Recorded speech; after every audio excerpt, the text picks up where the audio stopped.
안녕하세요, 슈가풀입니다. 커피 어느 나라 사람들이 가장 많이 먹는지 아십니까? 자일리톨, 산타클로스, 우민의 나라, 바로 핀란드입니다. 국민 1인당 커피를 연간 소비하는 양이 12kg 정도 된답니다. 우리나라가 한 2.5kg 정도 되니까 우리나라의 4배나 넘는 어마어마한 양이라고 할 수 있습니다. 핀란드 사람들은 왜 이렇게 커피를 많이 먹을까요? 국제커피협회에서 조사한 거에 따르면 스웨덴, 아이슬란드, 핀란드, 덴마크, 노르웨이, 북유럽 국가들이 커피를 거의 한 1등부터 5등까지 제일 많이 먹습니다. 이 나라들의 공통점이 1년에 6개월 이상이 엄청나게 추운 겨울입니다. 날이 하도 춥고 그러니까 따뜻한 그런 소울푸드가 필요해서 커피를 그렇게 자주 먹게 되는 게 아닌가, 그런 합리적인 의심을 해보기도 하고, 핀란드 같은 경우에는 아예 법적으로 커피를 먹을 수 있는 커피 타임이 정해져 있습니다. 4시간에 한 번씩, 6시간에 2번. 자, 그렇다면 세계에서 커피를 가장 많이 생산하는 나라가 어딘지 아시나요? 바로 브라질입니다. 브라질은 세계 커피 생산량 전체에서 한 30%를 브라질이 혼자 생산하고 있을 정도로 굉장히 커피를 많이 생산하고 있는데, 전 세계 커피 가격에도 영향을 줄 정도로 원두 생산에 있어서는 큰 역할을 하고 있다고 볼 수 있습니다. 그런데 브라질이 처음부터 커피나무를 가지고 있던 건 아니었어요. 처음부터 커피나무를 가지고 있지도 않은 브라질이 어떻게 현재 전 세계에서 커피 생산량 1위가 되었을까요? 거기에 바로 부부의 세계 뺨치는 스토리가 숨어 있습니다. 때는 바야흐로 프랑스랑 네덜란드가 막 이 남미나 아프리카에 있는 국가들을 자기네들이 막 이렇게 논아갖고 막 이런 거를 할 때인데, 이 브라질 위에 있는 가이아나라는 나라가 있었어요. 근데 요거를 네덜란드가 먹고 어느 정도가 이제 프랑스가 하면서 나눠갖고 뭐 이렇게 해서 하겠다고 싸움이 엄청나게 붙은 거예요. 그래서 거의 전쟁 직전으로 일촉즉발의 뭐 그런 상황이었는데, 이거를 이제 포르투갈에서 보고 있다가 야, 이거 가만두고 보니까 저러다가 두 나라 사이에 진짜 전쟁이라도 한번 하겠다 싶어가지고, 그때 당시에 이제 포르투갈 영이었던 이제 브라질에서 야, 너네가 가서 좀 한번 말려봐라, 이렇게 이제 한 거예요. 브라질에서 중재를 하기 위해서 사람을 보내기로 하는데, 이때 브라질에서는 이런 생각을 합니다. 이 커피 나무를 갖고 싶다. 그 나라에 지금 커피가 굉장히 잘 재배가 되고 있었단 말이죠. 그리고 그때 당시에는 커피 나무 자체도 다른 나라에서는 반출이 되지 않도록 철저한 보안 속에서 커피 나무를 지켜내고 있었습니다. 커피를 무단으로 반출하려고 하는 사람은 걸리면 뭐 그 자리에서 바로 사형.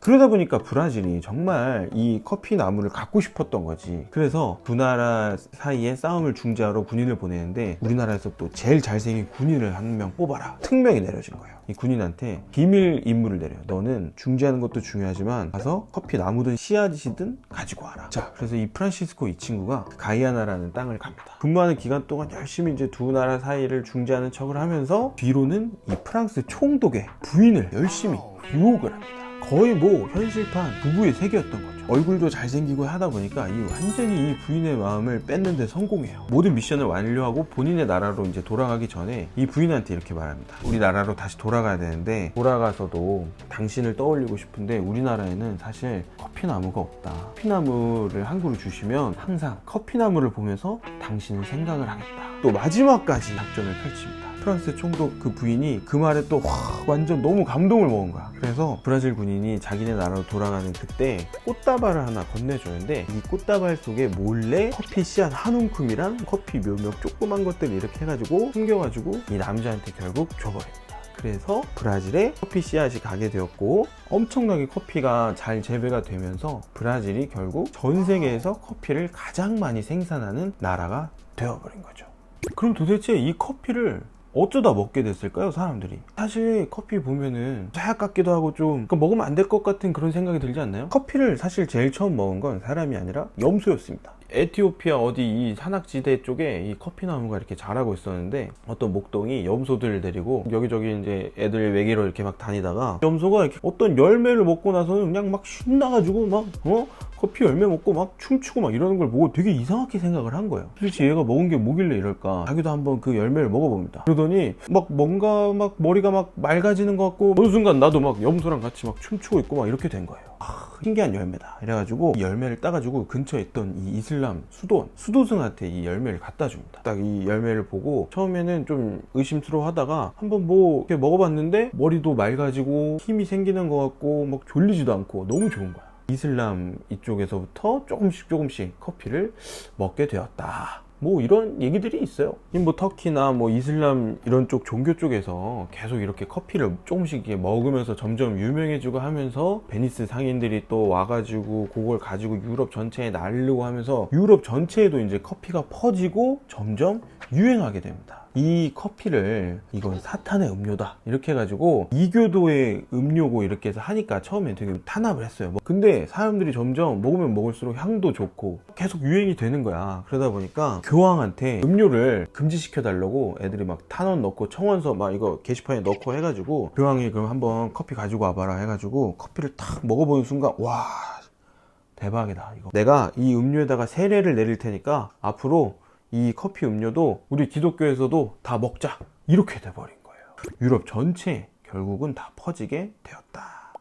자 여러분, 사실 놀랍게도 이 영상은 광고 영상입니다. 저도 한때 이제 카페를 영업을 했었고 경영난으로 인해서 이제 카페를 정리를 했었고 오랜 기간 동안 뭐 현재도 마찬가지고 소상공인으로 아둥바둥 열심히 살아오고 있는 입장에서 저도 제 코가 석자지만 이분들을 항상 어떤 방식으로도 조금이라도 도울 수 있을까 이런 것들에 대해서 굉장히 많이 고민하고 제가 할 수 있는 한 나름대로의 활동들을 많이 하는데 작년에도 그래서 이제 소빅이라는 활동들을 했었습니다. SK에서 지원을 받아서 사회적 기업이나 뭐 소상공인 분들에게 그분들의 제품을 이제 홍보할 수 있는 활동들을 했었는데요. 올해는 이게 소100이라고 국내 최대 사회적 가치 민간 축제로 사회적 기업이라든가 앞으로 이 사회적 가치가 지니는 그런 영향력이나 힘 뭐 이런 것들에 대해서 이제 또 많은 사람들에게 알리는 그런 또 의미 있는 행사들이 될 것 같은데요. 저도 이곳에서 이번에 행복 인플루언서로서 사회적 기업을 홍보를 할 수 있는 좋은 기회를 얻게 되었는데, 그래서 제가 이번 행사를 통해 여러분께 소개하고 싶은 사회적 기업은 소울브라는 커피를 판매하고 있는 아름다운 커피라는 기업입니다. 이 소울브라는 커피는 공정무역 커피라고 할 수 있는데 작년부터 공정무역 초콜릿이라든가 이런 것들에 대해서 소개를 해드리면서 어느 정도 공정무역에 대한 개념을 설명을 드렸었는데, 앞서서 제가 커피에 대한 역사와 커피에 대한 이야기들을 소개를 하면서 뭐 여러분들을 이 영상을 보고 있게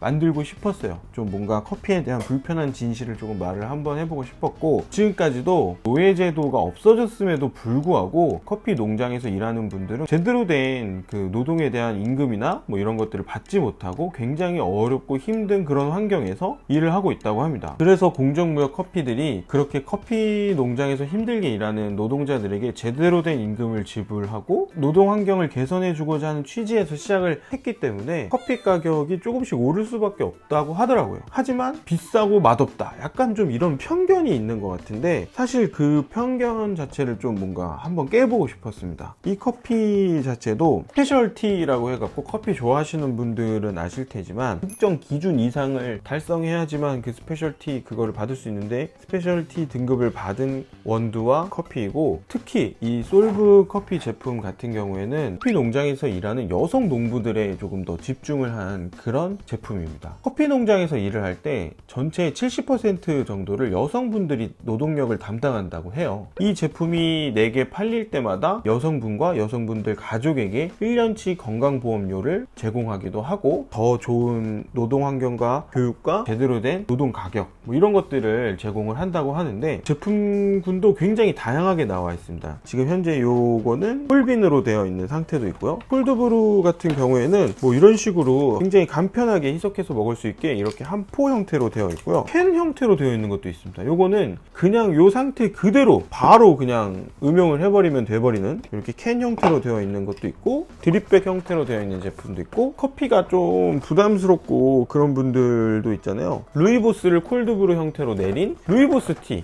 그리고 홈페이지에 들어가서 보시면 인스턴트 제품도 있고 또 생두도 있거든요. 굉장히 다양한 상품들이 있어서 정말 이제 커피 좋아하시고 관심 있으신 분들은 꼭 홈페이지에서 확인해 보시고 한번 따로 주문을 해 보셔도 정말 좋을 것 같습니다. 자, 그래서 제품이 이렇게나 많이 아름다운 커피 측에서 구독자 여러분들과 함께 나눠 먹으라고 이렇게 제품을 많이 보내주셨어요. 감사드리고, 저는 이 해당 영상이 끝나고도 지속적으로 관심 가지고 열심히 사 먹도록 하겠습니다. 진심으로 일단 요거 받은 거, 요 제품들은 이탈리아 친구들 왔을 때 친구들이 먹고 진짜 맛있다고 친구들한테도 선물로 제가 많이 줬거든요. 방금 이 드린 커피는 스페셜티로 만든 이제 콜드브루라고 하거든요. 사람들이 페어트레이드 제품 같은 경우에는 더 비싸고 맛없다 이런 편견이 있을 수 있는데 한번 드셔보시고 맛이 어떤지. 너 산미 좀 많이 강하네. 맞아요. 스페셜티 네. 산미 있는데?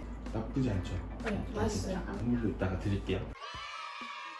여러분들도 커피 굉장히 좋아하시는 분들 많기 때문에 댓글로 자유롭게 그냥 공정무역 커피에 대해서 달아주시는 분들에게 제가 3분 정도 선정해서 이렇게 적당히 잘 섞어가지고 보내드리도록 하겠습니다. 댓글 쭉 달린 거 최신 순으로 해가지고 1번부터 뭐 이런 식으로 해서 랜덤 이렇게 뽑는 그런 걸로 돌려가지고 나온 번호로 제가 추첨해가지고 댓글 달린 분들에게 선정되셨다고 답댓글 달아드릴 테니까 댓글 다신 분들은 꼭 확인하고 다시 저한테 꼭 배송 받으실 주소와 연락처 이런 거 알려주셨으면 좋겠고, 연락처 받는 대로 바로 보내드리도록 하겠습니다. 이 하단에다가 언제까지 한다고 고지를 해드릴 테니까 확인하시고 그때까지 이제 댓글 달아주시면 될 것 같고요. 저 먹어보니까 스페셜티라 산미가 조금 있기는 하지만 풍부한 맛을 느낄 수 있지 않았었나, 뭐 그렇게 한번 생각해 봅니다. 영상 또 이렇게 끝까지 봐주신 여러분들께 굉장히 감사드리면서 다음에도 또 재미있고 의미 있는 영상으로 돌아올 수 있도록 하겠습니다.